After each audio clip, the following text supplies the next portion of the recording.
예, 예배일 때 그 예배를 돕는 여러 가지 기구들에게도 우리가 기도를 해야 될 것 같습니다. 오늘은 내 아들 압살로마라는 제목으로 말씀을 나누고자 합니다. 이 2000년대 초에 영국 문화협회에서는 4만 명의 그 영어권이 아닌 비영어권 사람들을 대상으로 설문조사를 했어요. 이 조사는 가장 아름다운 영어 단어를 뽑는 거였습니다. 가장 아름다운 영어 단어. 그래서 그 나라 영어를 쓰는 사람들이 아니지만 영어를 알고 있는 사람들에게 자신이 알고 있는 그 영어 단어를 쓰도록 했어요. 4만 명에게 70등까지 70주년 기념이니까.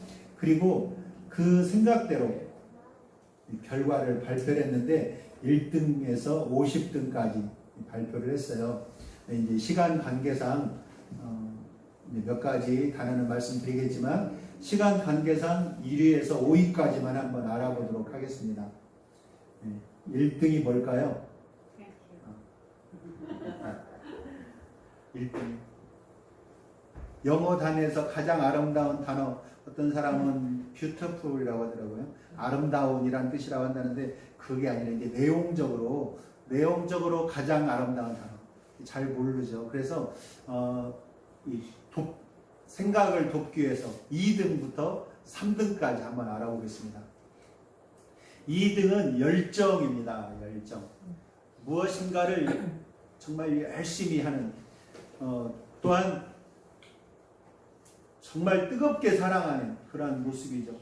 그래서 이 주님께서 우리를 사랑하신 그 열정을 영화한 그런 내용이죠. 뜨겁게 사랑하셔서 우리를 위해서 십자가에 죽으시고 그 피 흘리시는 이야기, 그 피 흘리시는 내용, 패션 오브 크라이스트 이런 영화도 있었습니다. 열정이라는 것이죠. 그러면 3위는 무엇일까요? 3위는 미소입니다. 이 미소, 우리가 짓는 아름다운 미소는 이웃 간에 서로 윤활유가 됩니다. 사랑할 수 있는 그러한 어떤 도구가 되는 것이죠. 처음 갔을 때 뻣뻣한 얼굴, 또 환한 얼굴이 아니라 웃음, 미소가 얼마나 좋습니까?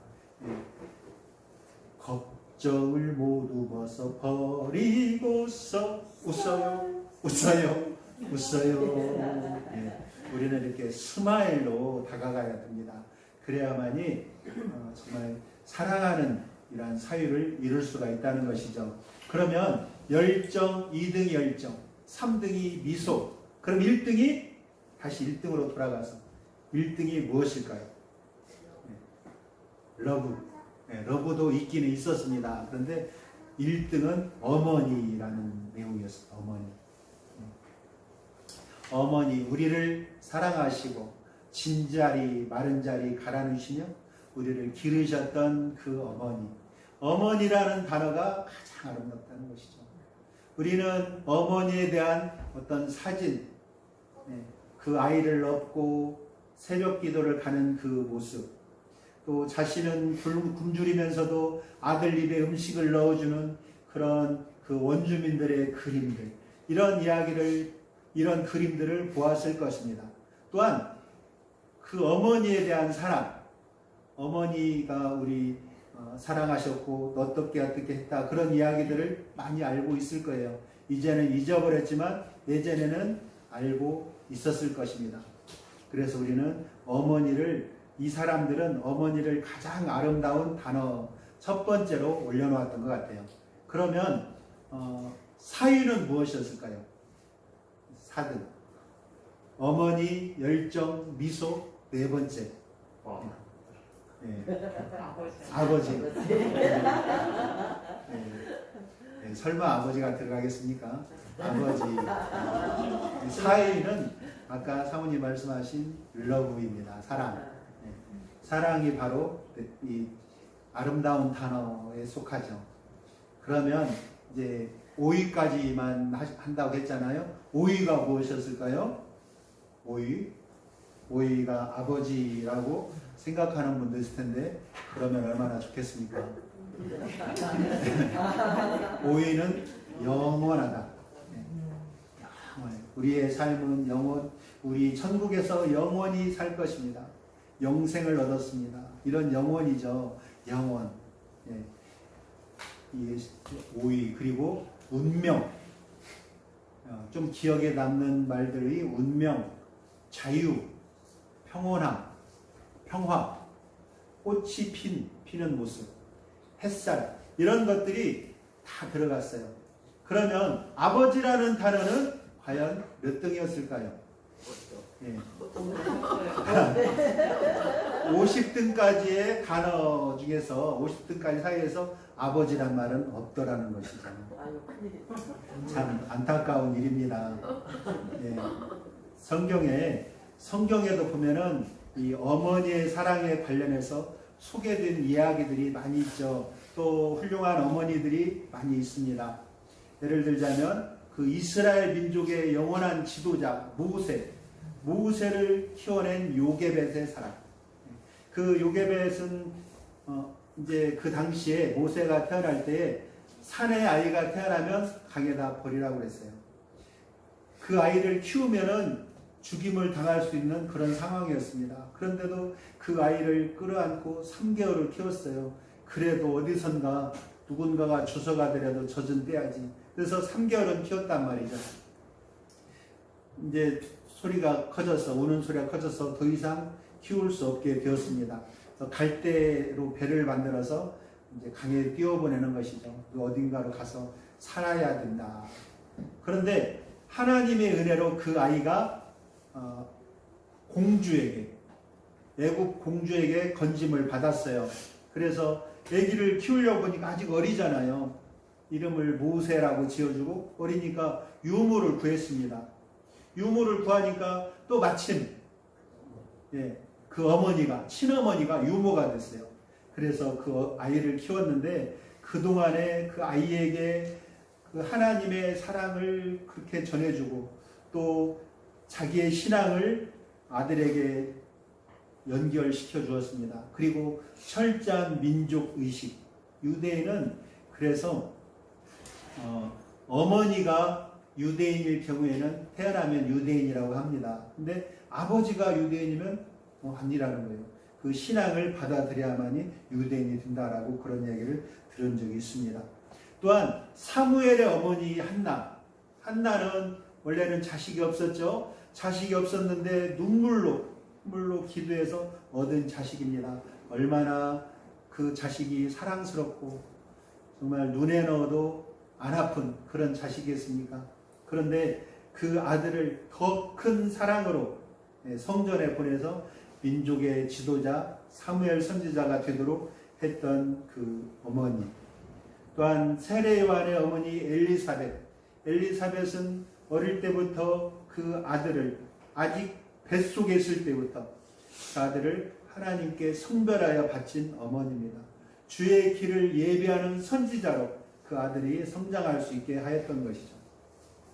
그런데 아까 설문조사에서 보셨듯이 안타깝게도 성경에도 아버지의 사랑에 관한 이야기는 그 수와 내용에 아주 적습니다. 하나님 아버지 하나님에 대한 이야기는 있지만 인간 아버지에 대한 사랑은 그렇게 나타나 있지 않더라는 것이죠. 우리가 알고 있는 아버지의 사랑의 가장 감동적인 성경 이야기는 돌아온 탕자 이야기일 겁니다. 둘째 아들이 아버지가 살아계심에도 불구하고 아버지 내 몫의 유산을 주세요. 참 이거를 뭐라고 말하죠? 쌍시옷과 기역 뭐 이렇게 하는 말 있잖아요. 그런 상황입니다. 그런데도 아버지는 그 아들에게 유산을 물려줬어요. 물려주고 그 아들은 그 유산을 가지고 외국으로 갔습니다. 아버지는 얼마나 아들이 걱정이 됐겠습니까? 그 아들을 계속해서 기다리고 있어요. 그 소식을 듣고 있습니다.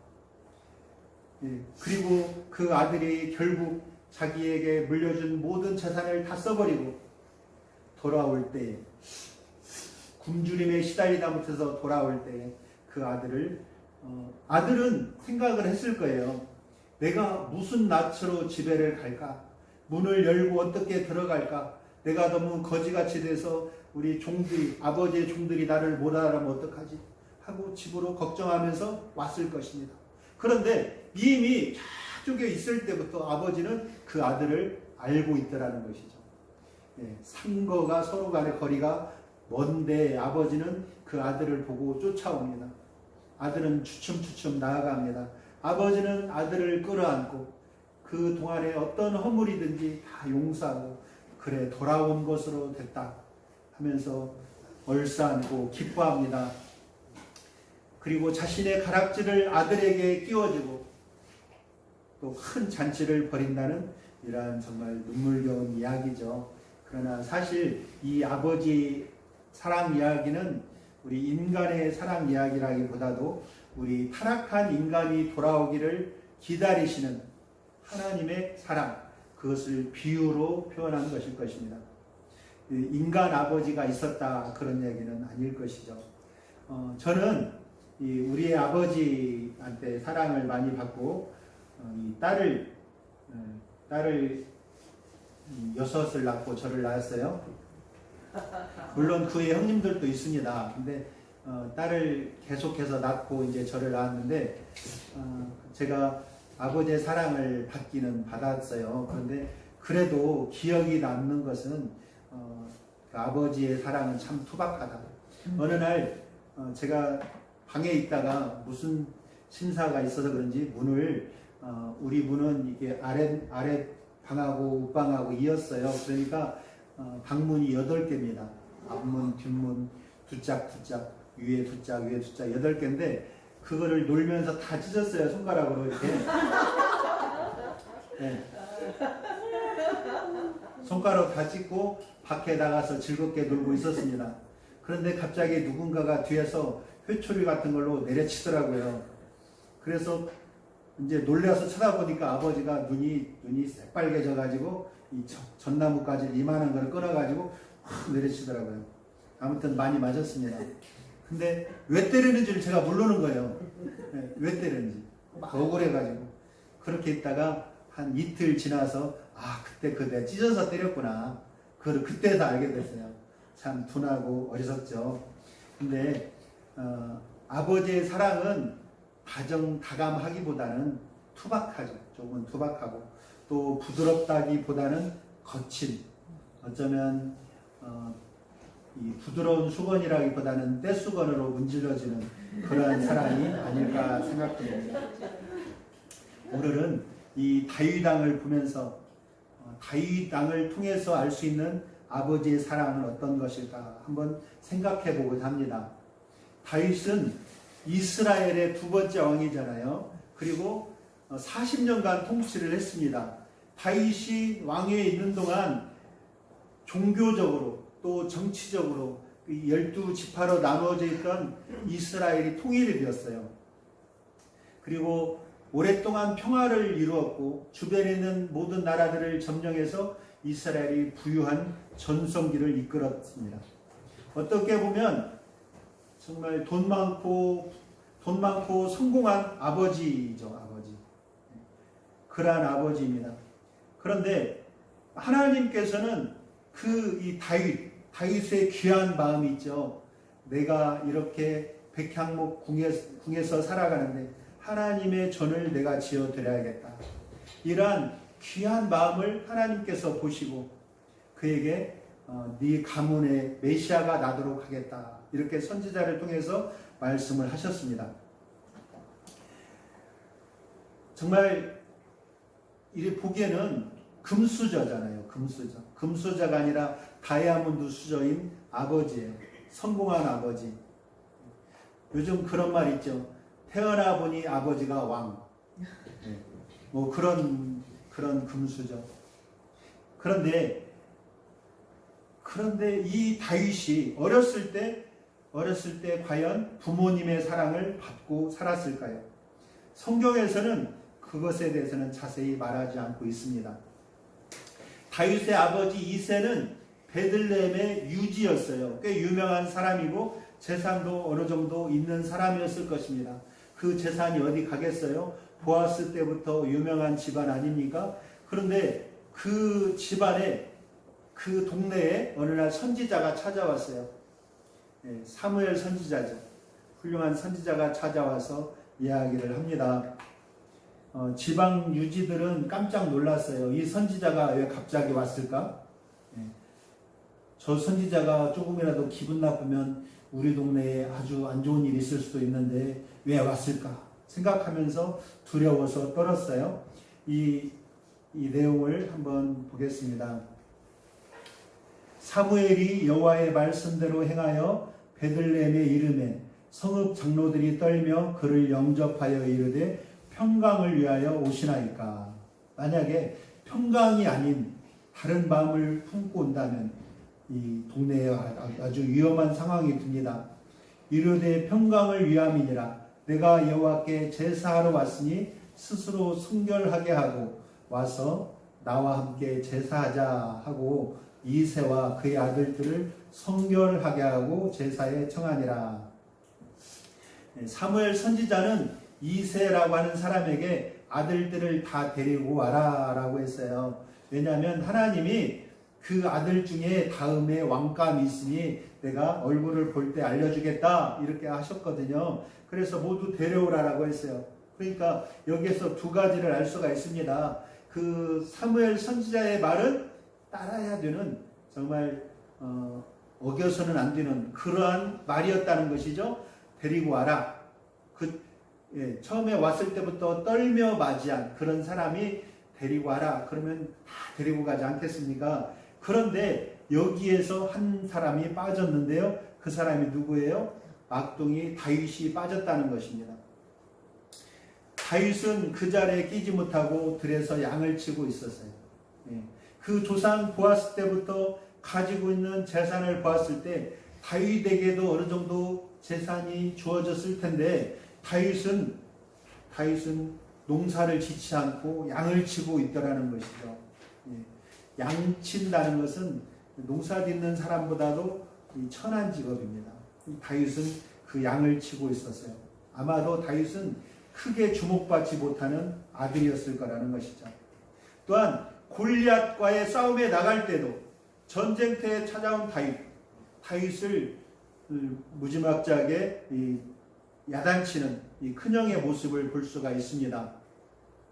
큰형 엘리압이 다윗이 사람들에게 하는 말을 들은지라 그가 다윗에게 노를 바라여 이르되 네가 어찌하여 이리로 내려왔느냐, 들에 있는 양들을 누구에게 맡겼느냐. 여기까지는 할 수 있죠. 그런데 그 다음 말이 무서워요. 나는 내 교만과 네 마음의 완악함을 아노니 네가 전쟁을 구경하라도다.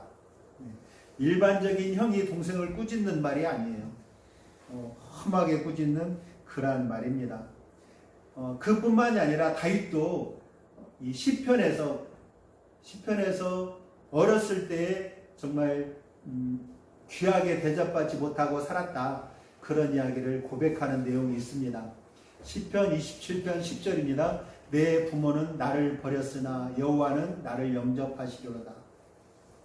물론 이 말은 하나님의 사랑은 이 부모의 사랑보다 크다, 그 말을 하고 싶었을 것이라는 이런 의견도 있습니다. 시적인 표현이다, 이런 말도 있어요. 그러나 이 부분은 이 다윗이 부모나 형제 간의 사랑을 받지 못하고 자라난 사람이다, 이렇게 추측할 수 있는 근거가 돼요. 어릴 적 부모에게 사랑받지 못하고 자란 아이는 성장에서도 어느 정도 그 영향을 받게 됩니다. 다윗은 어떤 영향을 받았냐면요, 방이명 아버지, 방이명. 그냥 무슨 일이 있어도 신경을 안 쓰고 방임하는 것이죠. 그래, 알아서 해라, 이런 방이명 아버지. 이 장남 암논이요, 그 자신의 배다른 여동생이 너무 이뻤나 봐요. 그래서 그 여동생을 아주 못된 짓을 했어요, 여동생에게. 그 이야기를 아버지가 듣고도 화를 내기만 해서 크게 노하니라 라고 했거든요. 그 뒤에 어떻게 했다 이런 말이 없습니다. 왕이니까 감옥에 가두었다든지 아니면 어디 뭐 귀향을 보냈다든지 이런 또 세자죠. 우리나라 말하면 세자의 자격을 박탈하든지 뭐 이런 게 있어야 되는데 그러지 않고 그냥 크게 노하였다라고만 합니다. 결국 어떻게 되었습니까? 그 여동생의 친오빠, 같은 어머니를 둔 친오빠 압살롬이 2년간의 준비 끝에 그 형을 죽이게 됩니다. 이것은 아버지가 침묵한 결과로 일어났어요. 그리고 셋째 아들은 형을 죽이고 이제 외가로 도망칩니다. 그럼에도 불구하고 또 어떠한 조치도 취하지 않고 있습니다. 그때 또 요압 장군이 셋째 압살롬을 데려와야 된다라고 하면서 이야기를 하는 바람에 데려오기는 했어요. 데려오고도 그 아들의 얼굴을 보지를 않아요. 왔다는 소식을 듣고 자기 집으로 가고 내 얼굴을 보지 못하게 하라.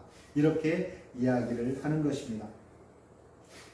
그런 것을 보면은요, 이 다윗 임금은 정치라든가 군사적인 식견은 뛰어난 사람, 용맹한 장군, 그런 사람이었을지만은 가정에서는 아마도 조금 미숙한 그런 사람이 아니었을까 짐작이 듭니다. 사실 어릴 때는 인정받지 못하는 가정에서 이 형제 자매나 누나가 둘이 있었다고 합니다. 그 여동생인지는 모르겠지만 그 여자 형제가 둘이 있었고 그 위에 형들이 있었는데 그 가운데서도 인정받지 못했어요.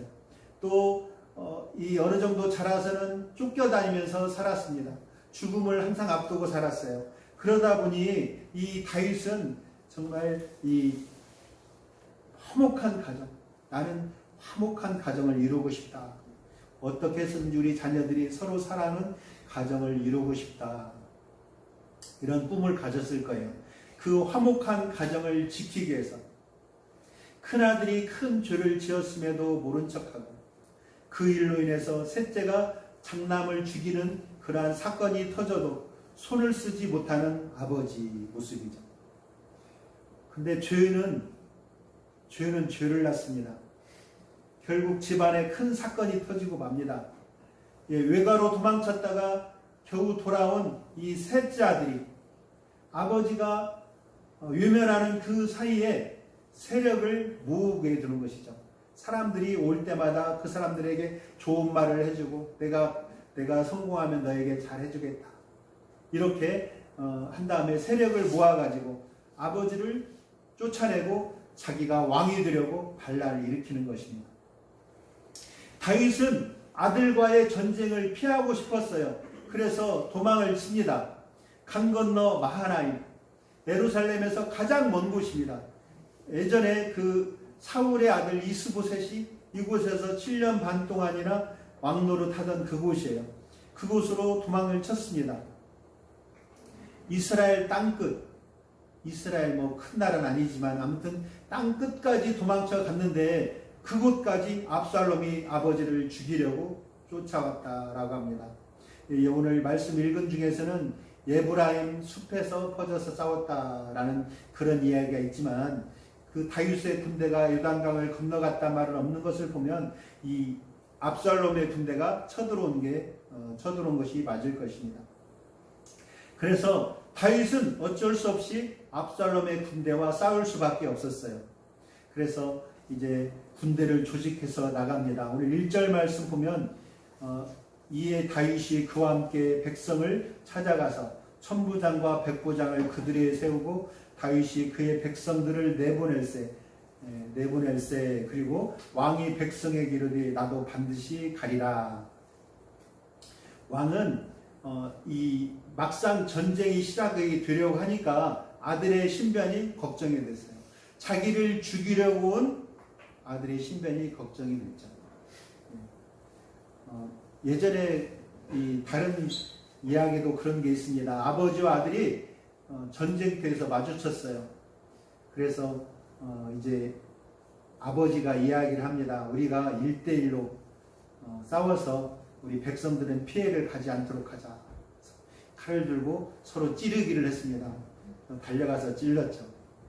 찔렀는데 그 아버지는 칼을 빼지도 않고 아들이 찌르는 거에 그냥 맞습니다. 그런데 이 다윗이 바로 그러한 상황이 되지 않을까 백성들은 걱정을 했어요. 신병들은 아마도 용감한 장군, 백전백승의 장군 왕 다윗이 함께 간다면 승리는 마타는 밥상이다 생각을 했을 겁니다. 하지만 다윗은 이 오랫동안 다윗을 겪어본 군사들은 다윗을 알아요. 그래서 다윗을 말리고 있습니다. 왕은 나가지 마소서. 싸움하기보다는 아들을 어디가 있는가, 아들을 보다가 잘못해서 화살이라도 맞든지 칼이라도 맞든지 그러면 큰일 나는 상황 아닙니까? 그래서 왕은 나가지 마소서. 결국 다윗은 나가지 못하고 성문 옆에 기다리고 있었어요. 나중에 올 때도 보면 이 마하나임 성은 이렇게 문이 하나 있고요. 들어가면 또 하나 벽이 있습니다. 그 사이에서 다윗이 기다리고 있었다라고 합니다. 그렇게 기다리고 있는 다윗. 그런데 이 왕이 그 장군들에게 부탁을 합니다. 우리의 압살롬을 너그럽게 대해달라라는 것이죠. 생각해보면 적장 아닙니까? 적군인데 싸우러 나가는데 그를 너그럽게 대하라는 것은 말도 안 되는 얘기예요. 그래서 이해할 수 없는 일이지만 어쨌든 전쟁이 일어났고 누가 이겼을까요? 다윗의 군대가 크게 승리했습니다. 크게 승리했고 압살롬도 다윗의 장군, 첫 번째 장군 요압에게 죽임을 당했습니다. 2만 명이 죽었다고 합니다. 통쾌한 승리예요. 통쾌한 승리지만 다윗은 압살롬이 죽었다는 소식을 듣고 목 놓아 울고 있습니다. 18장 33절 보면 왕의 마음이 심히 아파 문 위층으로 올라가서 우니라. 그가 올라갈 때 말하기를 내 아들 압살롬아, 내 아들 압살롬아, 차라리 내가 너를 대신하여 죽었다면 압살롬 내 아들아 하였더라. 다윗의 아들 사랑은 참으로 감동을 주지만 한편으로는 마음이 답답하게 만드는 것이죠. 아버지의 왕자를 빼앗는 반역을 계획한, 또 반역이 일시적으로 성공했을 때 아버지의 후궁들과 대낮에 아버지의 후궁들과 동침한 사람이에요. 아버지를 망신시키고 자신이 왕이라고 선포했던 그 아들로 인해서 눈물 짓는 아버지 얼마나 답답합니까? 멀고 먼 마하나임까지 쫓아와서 자신을 죽이려고 했던 그 아들이 죽었다는 소식을 듣고 내가 대신 죽었으면 좋겠다. 내가 대신 죽었으면 좋겠다. 울고 있는 것이죠.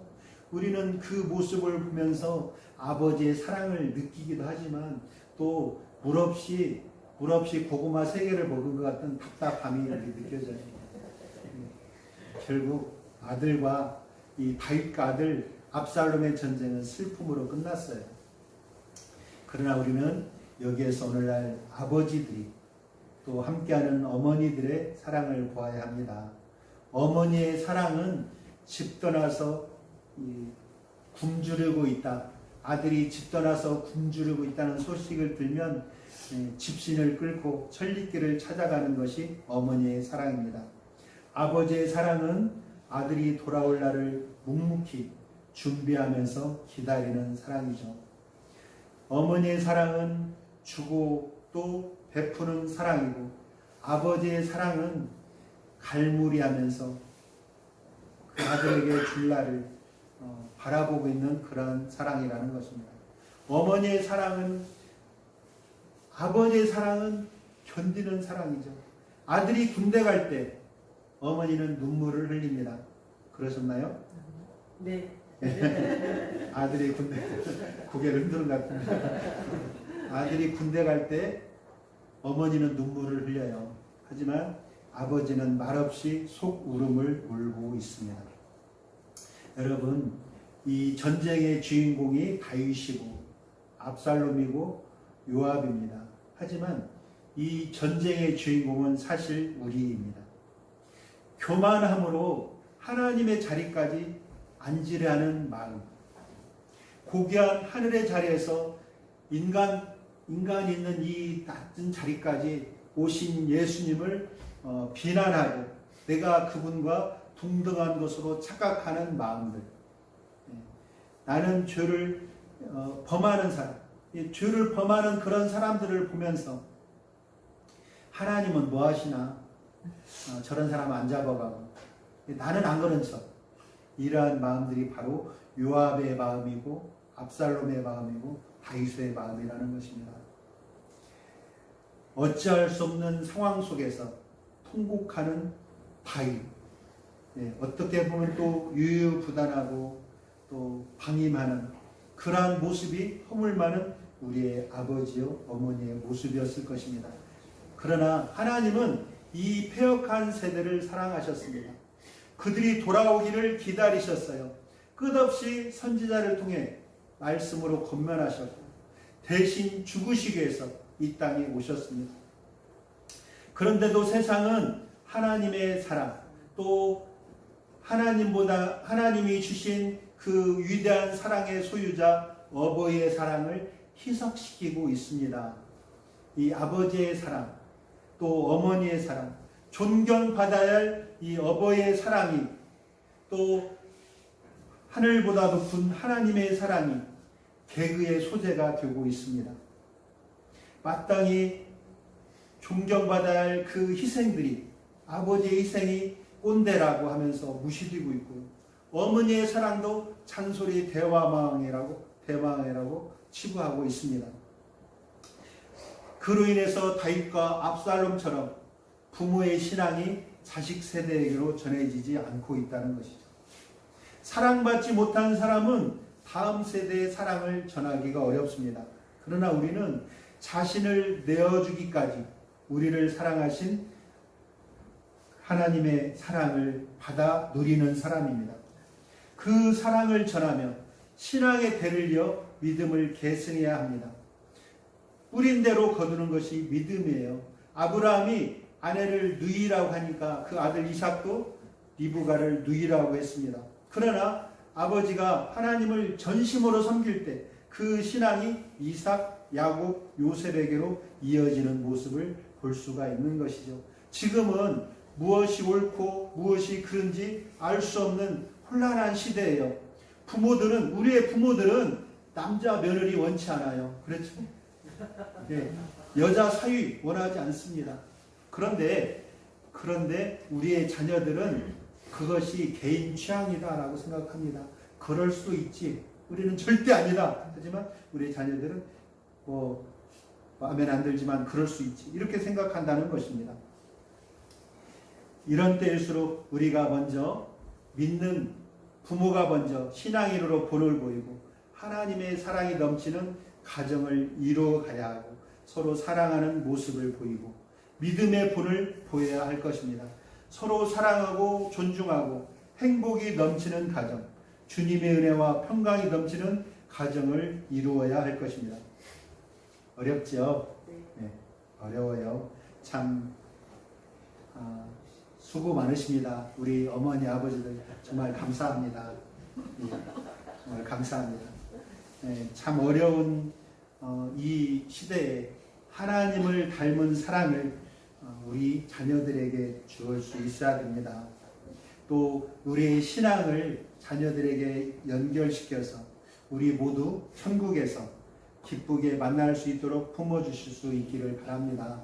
또한 우리 자녀들을 위해서 기도하고 지금은 알아주지 않을지라도 우리가 기도하는 것을 언젠가는 우리 자녀들이 알아줄 것입니다. 그날이 올 것입니다.